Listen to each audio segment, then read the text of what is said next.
Hello, everybody. My name is Roger Durling, Executive Director of the Santa Barbara International Film Festival, and I'm deeply honored to have with us the writer-director of Minari, Lee Isaac Chung, and the stars of the film, Yuh-Jung and Steve Young. I should point out that last week they were both nominated for the Screen Actors Guild.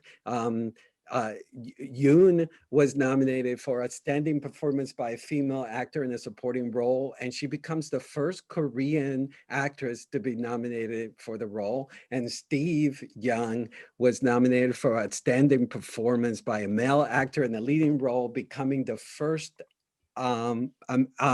Asian American actor to be nominated for the Screen Actors Guild. Congratulations to you both. And Lee, the film has been garnering, since it was premiered a year ago, has been garnering deservedly accolade after accolade. Thank you all three for being here. Lee, how does it feel to be getting all this love, all this? Yeah, it's honestly, it's unreal. We just tried to be honest. We just tried to go in and do our work and try to make the best thing possible. But this is the sort of thing that you don't really expect when you're doing it. You just try to do it right. And I've just been amazed and surprised and really honored to see how people are supporting this film and talking about it. Deservedly. Lee, I want to ask you, the point of view of the film is so unique. There's an alchemy about it where we actually see the point of view from a young boy, from David, but at the same time, simultaneously, we feel the point of view of from like an outsider looking in as well. Can you tell us how that approach came about, and and your point of view into the film? Sure. I mean, this is it's obviously very personal. It arises out of my own memories, this film. So when it came to point of view, I just wanted to try to let it be my point of view, to be honest. So that means that as we see the story unfold through the boy's eyes, I didn't want to just stay true to that, to only the boy's perspective, but also to this feeling of retrospection that's happening within it. So that's built into it, that it's not just the boy's point of view, but it's like that point of view decentered. We're looking at it from the future, from where I am now. And from where I am now, of course, I relate to Stephen's character a lot, to Jacob, and all the other adults. Like, I see much more into their lives than I could have as a young boy. So I wanted to preserve both of those perspectives into the story. Steve, I'll turn to you. Tell me about the first time you read the script, and what attracted you to this incredible role of Jacob. Yeah, well, when I first read the script, the thing that was very apparent to me was a couple of things, which was one, it felt like it was everything I ever wanted to say about an experience that I feel like I share with Isaac.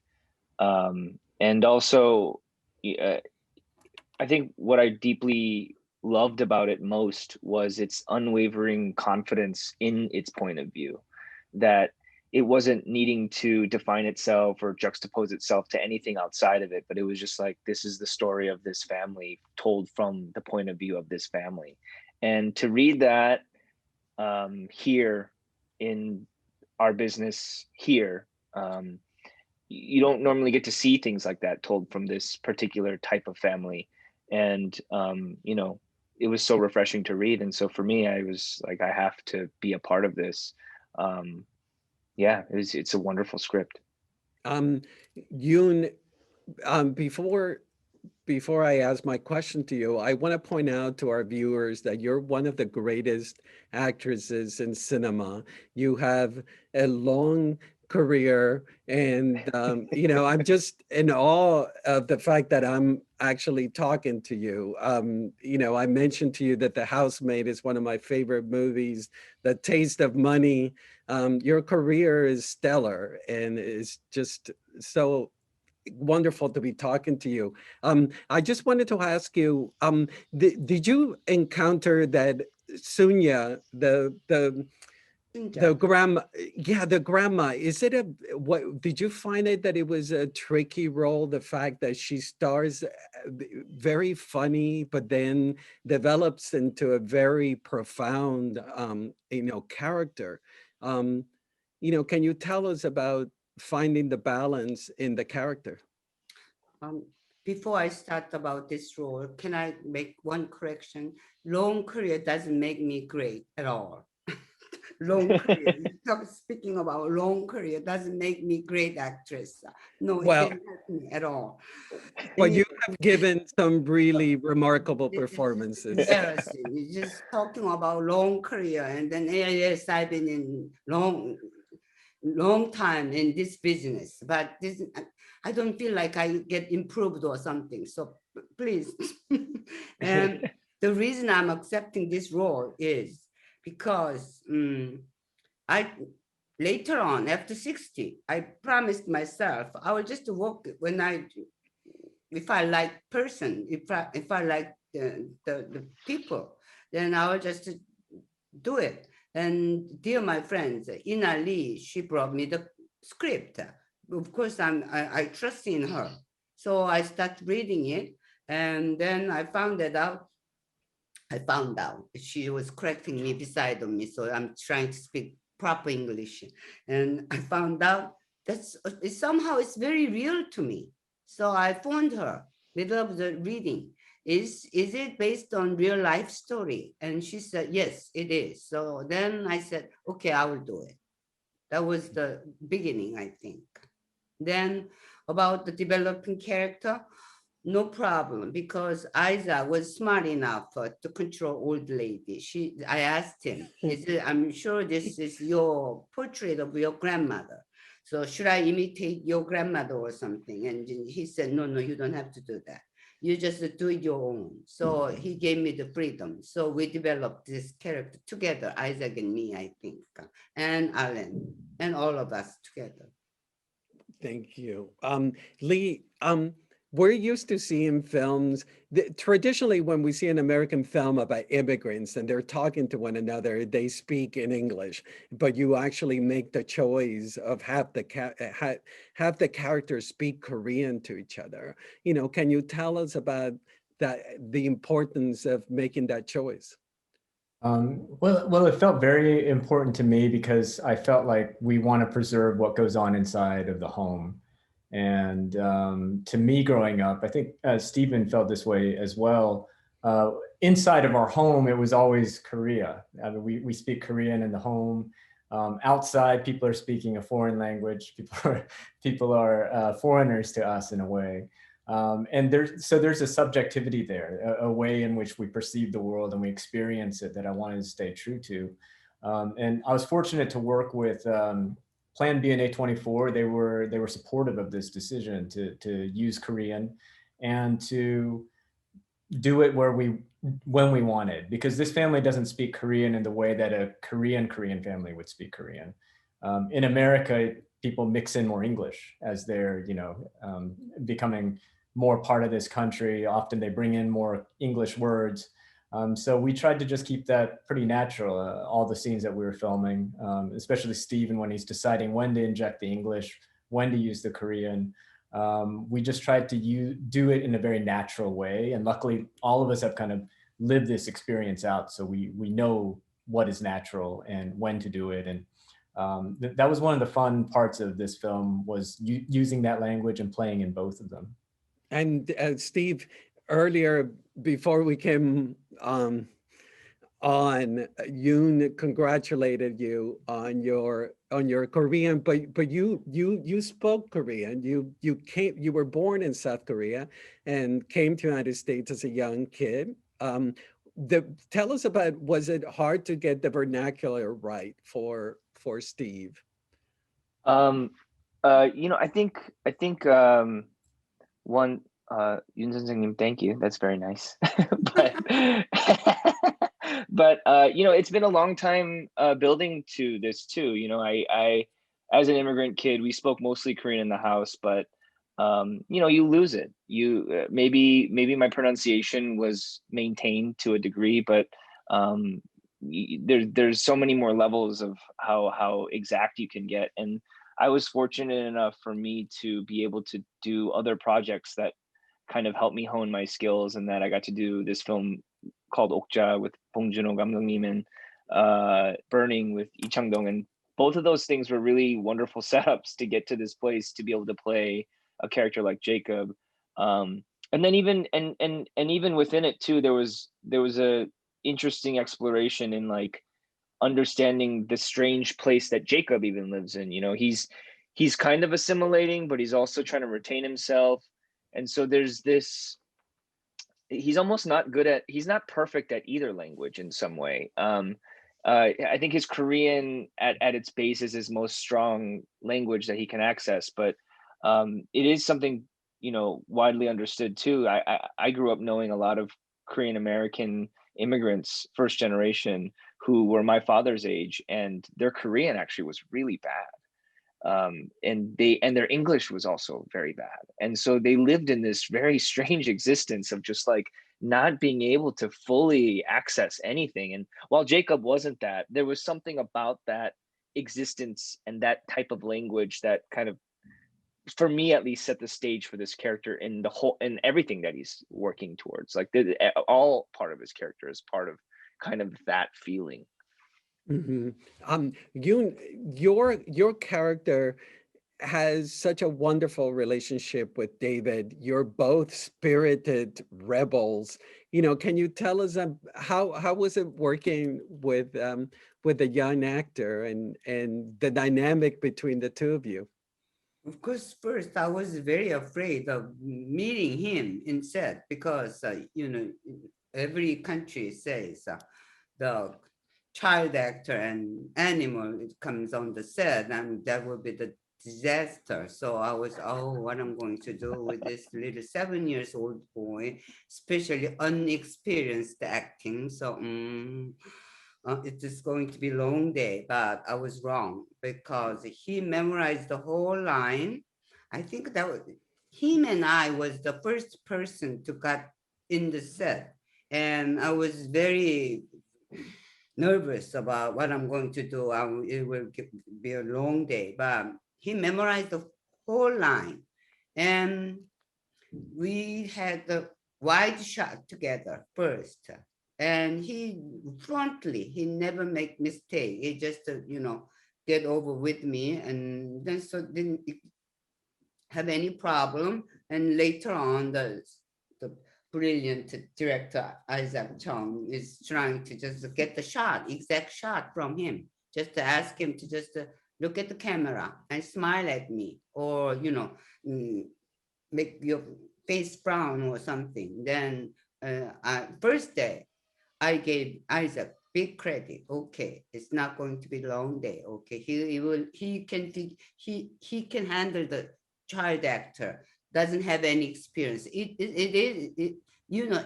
Please help me, Stephen. It could be disaster with that because they don't have any experience. Me, this is 50 or 60 years old. The older than the experience. My experience is very long, and then my prejudice is this my prejudice was wrong. So we didn't have any problem at all. I think this whole film in and of itself was a lot to do with just letting go. And that was a really wonderful feeling. It felt uncontrollable in some way. Right. Yeah, he asked us just to play out just ourselves and then to that role. So that he gave us the freedom and space. That is very grateful and I respect him because usually in Korea, old lady don't respect young boy. But I use the word like I respect Isaac. I use this word.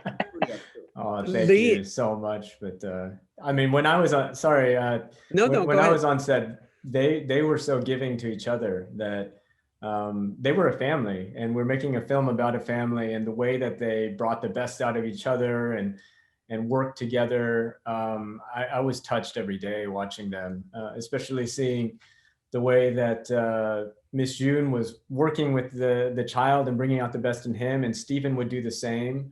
They were essentially training this young man throughout the whole shoot, and he got quite an education. I mean, it was a masterclass with these master actors. There's some uncanny, you know, I told you I've seen it a couple of times. There's some uncanny things that young David does, like when Steve, you're digging for the water well and he just looks like bored. And Amazing. is that something that was like, are those like moments that were scripted, Lee, or they were just you just captured them? That's all Alan. Alan is a brilliant Yeah. kid. I even asked him before we did that shot, where do you think David would sit? And he told me, I'd be in the shade here.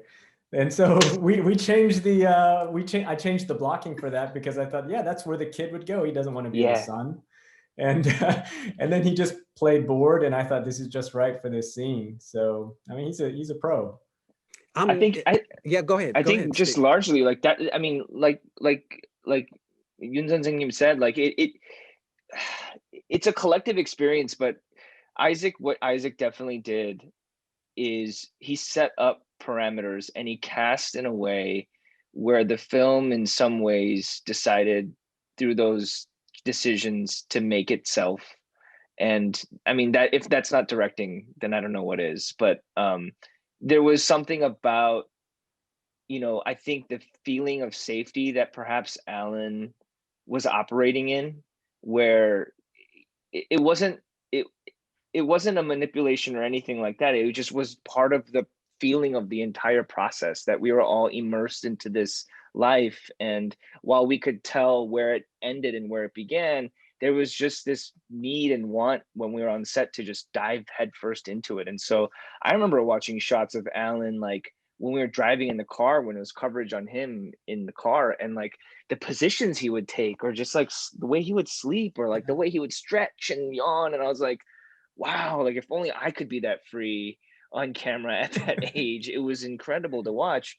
And so then I take a step back and I realized like that entire experience was very immersive. So many scenes that we shot in one take, and it almost felt like it wasn't one take just because merely like we ran out of time or we didn't have the resources, but it was also just this extreme confidence by Isaac that, you know, once we got that moment, like we got it, and there's no need to like chase any other version of it. It's just you got that. And that was a really cool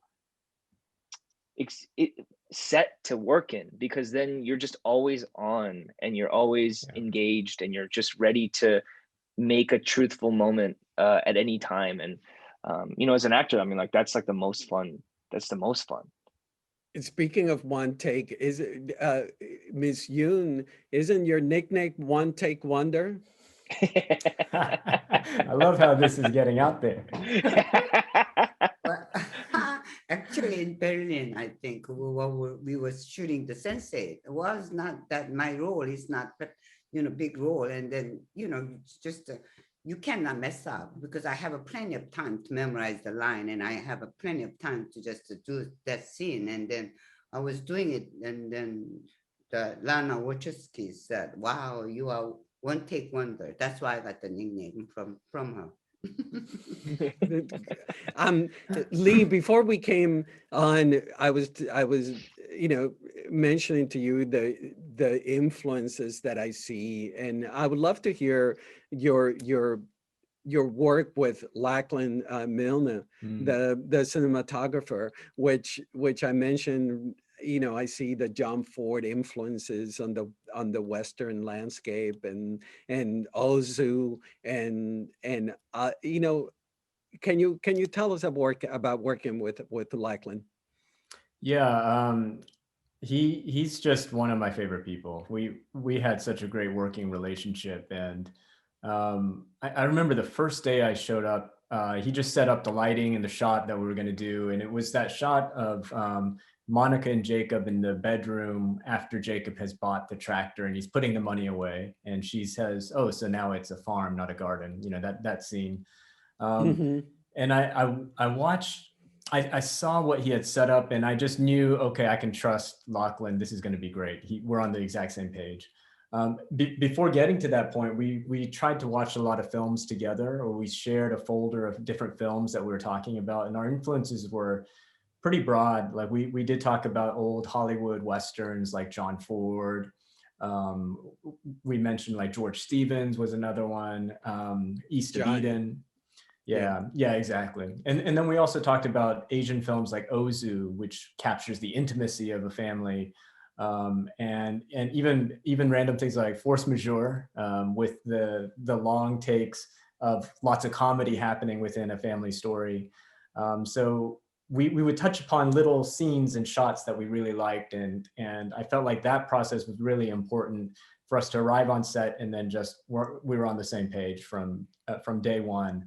And it's remarkable because I've never worked with him, so he's my brother from Australia, really. And I'm curious actually to hear from you, but also from Steve and from Youn about shooting in the, you know, a lot of the film takes place inside the trailer home, and but visually it never feels claustrophobic. And how difficult was that to work with Milne, or capturing all the inside the trailer without making it look claustrophobic? I don't know if I can speak to that, because I was just in front and everything seemed easy from my point of view. But I'm sure it was difficult. But I was the one first who got in the trailer, I think. First, and then AC was broken, broke down. So the air conditioning was broken. That was hard. That was that was hard. And with all people together in one spot, and that was a hot moment. Then other than that, we didn't have any problem at all. We just, I don't know, somehow is there any problem? And then I think Stephen and Isaac, during the interview, I found out why we became a family, because of the all food. The Korean said papshim. Papshim is the, rice power, actually, because the Ina cooked for us. That's why we got together in same house. And actually, Stephen, you were staying in hotel originally, but you came to us, and then washing the laundry, then you smelled the food. And you stayed with us. Then we ate a lot of food. Then I ate a lot of free food. Trying to discuss about the script, and then trying to polish the Korean dialogue, and all we talk about is just the script. And then we were eating with the Ina's cook. Ina brought us together. Actually, this one based on Ina's papshim, Ina's rice power, cooking power. I agree with that. Became a family, I think. I think too, like it extends.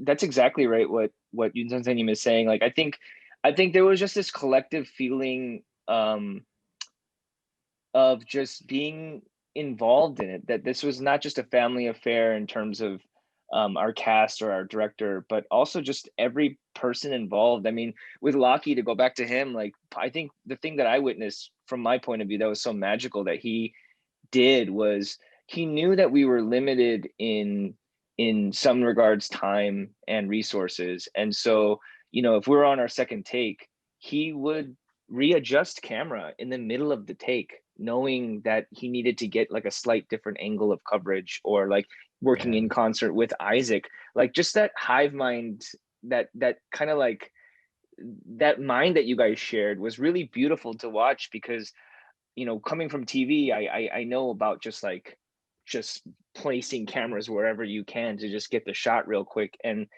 for something like this that ends up feeling as big as it does, that feels as we're touching something very fundamental and large, he did it with we got to do it with such bare bones basics in some way. And I think the only thing that I think about a lot that got us through is just a lot of family connection. Lucky, and he couldn't understand the word of Korean, but he knows where to stop. My line is ended, and then he just switched to the David and things like this. I asked him, how do you know the my line? And he said, he was teasing. I was always teasing, and that I fully understand Korean. So So, so Lee Lackland didn't speak any Korean, and he's shooting the, I mean, Right. what, but he was obviously familiar with the script in a way to know when to stop shooting, etc. Right? Well, I mean, things in the script even they would adjust and stuff. So he cannot just memorize them systematically. So the way that he was working was strictly on instinct and feeling when it comes to the language and figuring out when do I pan and all these things. That I just have to say this film is really about that level, about emotions, about intuition, and Lachlan was the perfect guy for this. I mean, I could just go on and on. Not only does he get the work done without any complaint, he makes the atmosphere fun, Yeah. but at the same time, he's a brilliant artist. He's just an artist. So I mean, he has such a big part of the look of this film and the feeling of this film. I can't say enough about him. Stephen, one of the many beautiful things about this film is how the characters are not judged, they're presented to us. And I want to talk about your relationship with Paul, that you guys find a common ground, and it's those beautiful scenes of just the two of you working together and developing a close friendship. Uh, it's so moving when you turn to him and say, "Good job." Can you tell us about working with Will Patton and developing that relationship? Yeah, I mean, what's fascinating is like as we talk about this, the thing that it reverts, like every single question and like query, it goes back to that same feeling of connection and feeling and intuition, like Isaac was saying.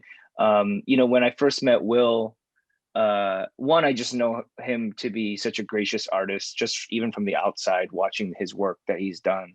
But when he arrived, the respect and yet the graciousness to give fully of himself to an experience, that's a hard tension and a hard place to live in, to respect an environment because maybe you're an outsider, but also to know and just jump in and give completely all of yourself to it. That's a special type of person. And I think that's the key to this film is in some ways the feeling of this liminal existence, this meeting each other in the in-between spaces, the gaps of life, that all these characters are meeting each other, all of these actors are meeting each other, all these people in this production are meeting each other. I think back on that time and I remember it so fondly because I really do feel like what Isaac wrote attracted some really special people that connected on a feeling, independent of so many things that try to separate us in this life and world, culture, ethnicity, all these things. Um, but we were all able to connect in that place. And so, talking to Will and then like Jacob, being around Paul, there was just you don't have to say much, you don't have to say much. And a simple good job is enough. And some of those experiences, some of those lines and Isaac gave us the freedom to improvise too. And so there was just this general feeling of connection that Will and I had. And him and I talk off and on sometimes here and there through text, but him and I also didn't spend a ton of time like poring over the script and talking about what the intention of each other were. We just arrived and gave in and let go and then just went for it. And the way that understand him and Paul now, even though I might not have had like explicit conversations about who he is a different type of connection that I feel like I've gained. And that's kind of the spirit of this film for me, is like we spoke in other truths, um, and saw each other a little bit clearer in those ways. Mhm. Lee, I brought up to Steve the notion that these characters are presented to us without judgment. And, can you elaborate on that? It would just, I mean, Paul at first, it seems like he's such a oddball, and then you present it to us, as I said, without judgment, and we learn to love him and respect him. I mean, yeah, I feel like as someone who makes films, like who am I to judge? To be honest, I don't feel like my judgment on these characters should figure into this story, and it was more just mining who they are as people and what is it that makes them people. I feel like every person internally, they don't feel that what they're doing is wrong, and so my interest was more of kind of digging in deeper to how do these people see each other? How can they see each other? How can they relate to each other? And, you know, and not to let it be told in terms of what do I think about this person? Is this person right or wrong? Or like, I didn't want to work on that level. I feel like that level is ideology, and that's something that I wanted to go against with this film. Mm-hmm. Youn, the film, there's a big climactic scene involving a big fire. You know, how difficult was shooting that scene? There's one particular moment where fire is pretty close to you. Wasn't very luxury in Tulsa. Our movie is very low budget. Shouldn't I say that, low budget? Yeah, it's fine. Yeah, it's a low budget film. Talk about that money thing anymore. So I have some kind of teacher correcting me. Please don't. But anyway, that was low budget movie, and then there's not much luxury in that scene. We couldn't measure the winds goes this side or that side, but there's nobody to measure that kind of things scientifically. And then also my scene was put out the fire, but the flame, Isaac needs to have a shot through camera, and then flame has to go on my face, closer to my face. But in order to put that flame, they have to put a lot of stuff over that barrel. Is that barrel? What I'm saying? It's a right? barrel. Yes. Yeah. And my English teacher is right beside me, so so it was just coming up and up, and so finally we let the fire on, and I was just trying to put it down with that stick or whatever, and then the flame goes over my face, and then it was hot, so maybe he would cut, but he was so intense to just watching through the camera or the monitor, and I couldn't hear the cut sound. But me old-fashioned actress, that's I trained by, unless the director say cut, you're not supposed to stop acting. So I was just trying to listen the cut sign. I couldn't hear the sound. Then so I was teasing him later on. I almost Korean barbecued myself because of the flame. I'm sorry. It looked so good in the monitor. I'm sorry. Lee, I have to ask you about the score, working with Emile Mosseri. How did you work with him? Work with the score is such a beautiful, wonderful score. Oh, thank you. I couldn't agree more because of Emile. He's he was brought on through Plan B. He worked on Last Black Man of San Francisco. Correct. Yeah. Right. So Christina, who produced that film, brought him on board with this one, and we talked. We had great conversations, and I kind of told him, I don't want you to do anything Korean. Don't worry about that. Don't tether yourself to that idea.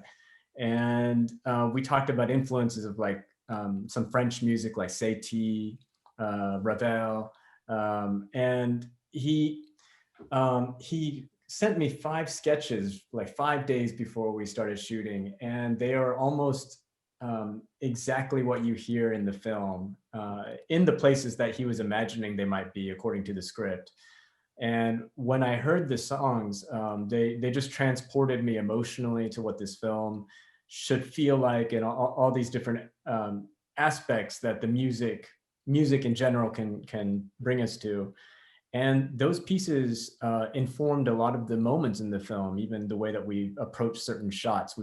Lockie and I, we would listen to Emil's music before we would start rolling. So it was just so fun working with Emil. And then later on, I mean, he was so excited about working on this film that he even wrote a song with Yeti singing, and that goes through the credits. And it's shortlisted for the Oscar. Exactly. And he didn't need to do this. You know, it was really just his own passion. And yeah, I'm just so grateful to him for bringing all of that, bringing so much of himself into this film. Steve, I meant to ask you that usually when we see a young immigrant, the first generation in film is idolized, and your character, you're able to convey warts and all. What he's going through, and you know, is that something that was a struggle for you trying to find that aspect, or you were just went with it? Um, well, first, I think Isaac crafted. I mean, I guess to go back slightly to the first question you asked of Isaac of and Paul, like, how do you have non-judgment? I think that's kind of the spirit that is in this script that I think Isaac holds in his person. Just a love for, I feel like, people, humanity, these characters, the audience in some way. I think there's just a vulnerability in this script that opens itself up to kind of just be who we are and who you are, and accept people for who they are. And with that, what I read on the page was such a real depiction of the struggles of a patriarch that I myself could relate to as a father, and I could see in my own father that I recontextualized. And so, it wasn't a difficult proposition to like show warts and all. I love that. If anything, I would love for all characters to be able to feel like that. But I think it was also to do with the fact that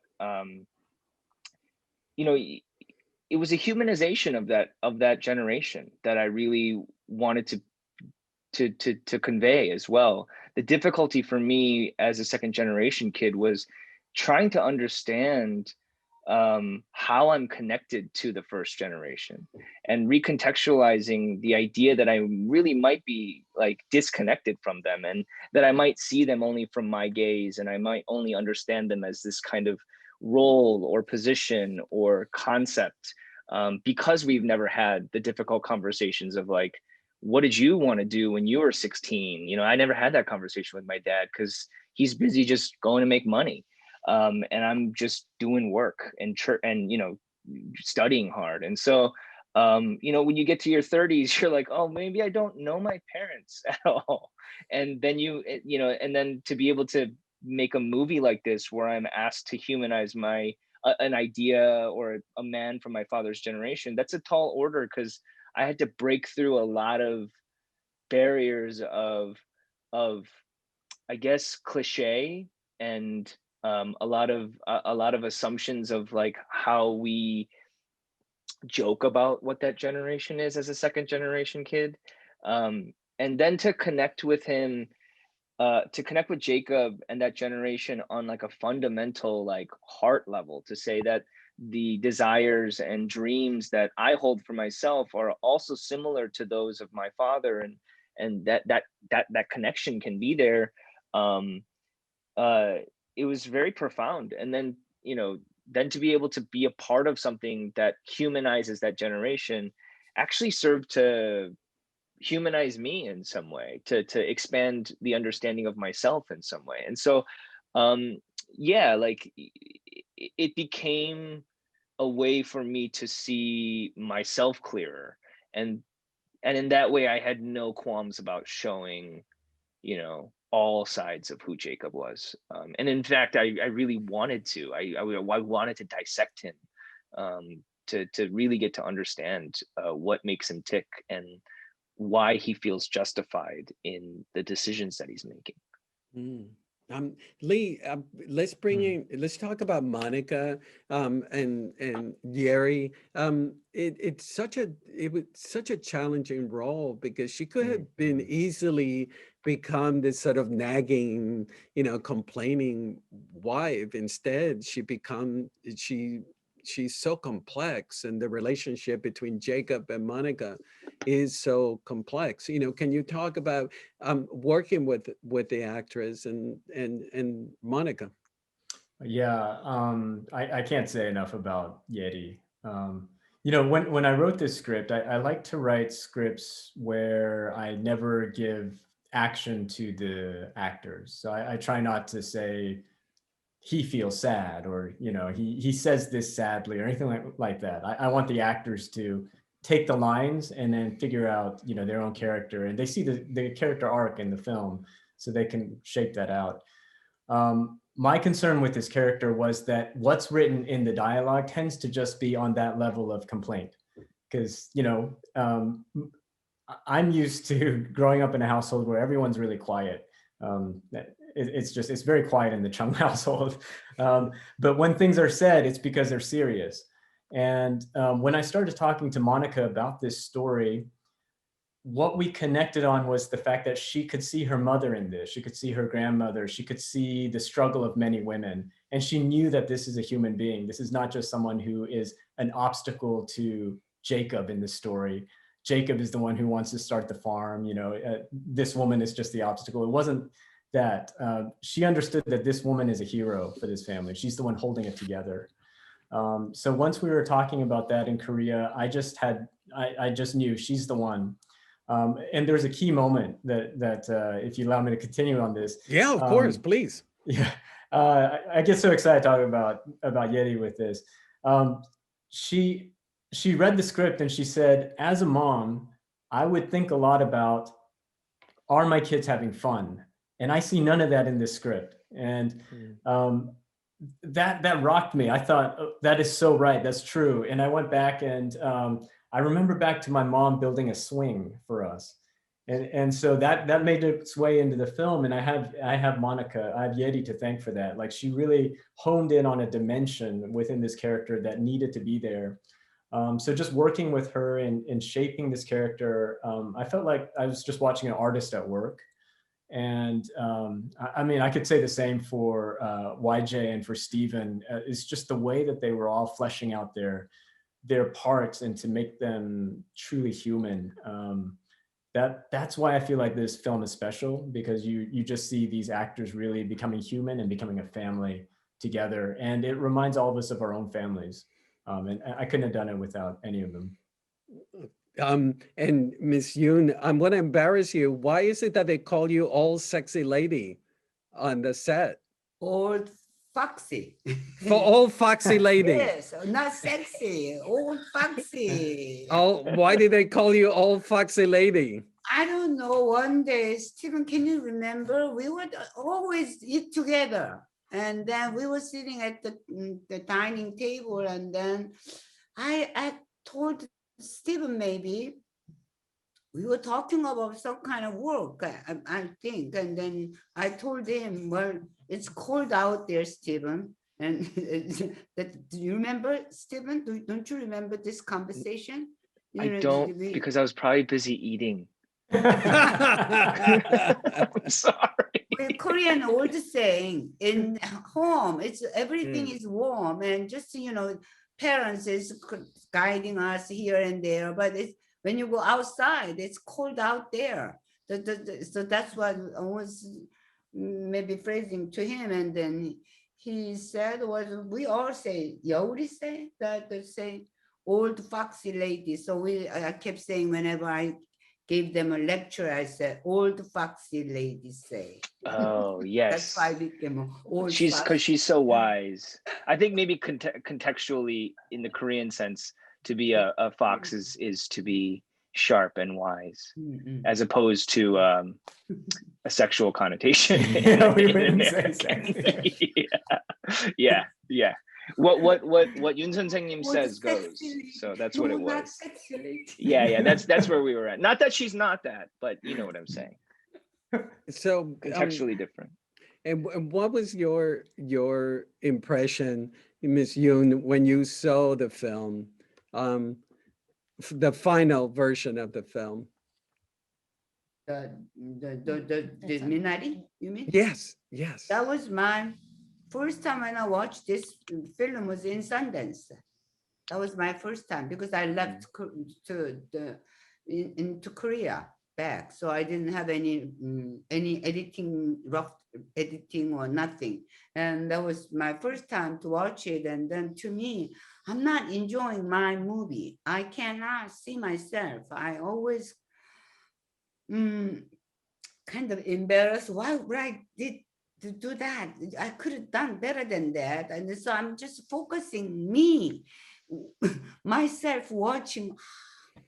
I could have, that was mistake. I could have done better than that. And then me, I'm part of the dialect coach for Stephen. We all are having a part for the Korean dialect coaching. And then later on, then I told Stephen, right after I finished that review and the screening, and Stephen, your accent, you didn't lose that accent at the grocery or something like that. So, so I didn't enjoy it at all. Then after that, I think after that, and then my friend Ina was said, why they crying? I asked her during the screening. I said, why they crying? And then you are the only one who's not crying. So I said, oh, am I? And then I was not enjoying the movie. I just correcting all these things. And then later on, Isaac was on the stage and people were standing, giving him a standing ovation. Actually, then I cried. I'm very realistic person. Um, Lee, I do before one question I wanted to ask you is about your production designer, about Young-Uk Lee. There is such specificity to the house. I love the detail of the Jesus painting with the sheep. What were those things that you picked and you wanted part of the house? It came, a lot of those things, it's from Young-Uk, and she is incredibly detail oriented. So she would actually give me a list of everything that she wants to use and ask me to check off everything. But at the start, it's all her. And when I was looking at different production designers for this film, what stood out to me with Young-Uk was that she sent me this incredible lookbook. And it wasn't the Korean details she got right. It was the Ozark, Arkansas details that she got right. And that's what was shocking to me, because I saw that her Korean stuff, it was spot on. But the Arkansas, Ozark stuff, I just wondered, how does she know that this is how I grew up and that this is like what I was immersed in the 80s? And, just in talking to her, I kind of realized that she's just a genius. Her level of research and her aesthetic eye. The wallet scene, I mentioned that first scene in which Steven's putting away money after he buys the tractor. She had put in a Price Club membership card in that wallet, just because it's something he would have had coming from California in that decade. So we see these little details that she puts in that are never going to make it into the cut, but she just does it for the art of it. That's a good production designer in my book. Yeah, well, I thought it was you had a lot to do with it, because there is such specificity all throughout the movie. I could go on and on about the details, like the paper planes that say "Don't fight," the cross that Paul is dragging. There's such very specific things about the film that add such a richness to it. I appreciate that. Young and I, we often talked about how this film has to be told in details, and on the script level, there were many objects that I wanted to bring into the narrative that we continue to riff on. Like a less serious one would be the Mountain Dew. We keep coming back to the Mountain Dew over and over again. And it becomes part of the story. And that's something that I wanted to do in this film. And it's just something that I find pleasure in that as I'm writing as well. So Young was on the same page with that, with everything, even the cross. She researched how to get the right cross, the right wheel, and she was working on the proper weight of the cross. She had different options for the weight that of the wood and all that stuff. So yeah, it's fun to work with someone who's so detail oriented, especially when I love those details as well. So it was a lot of fun.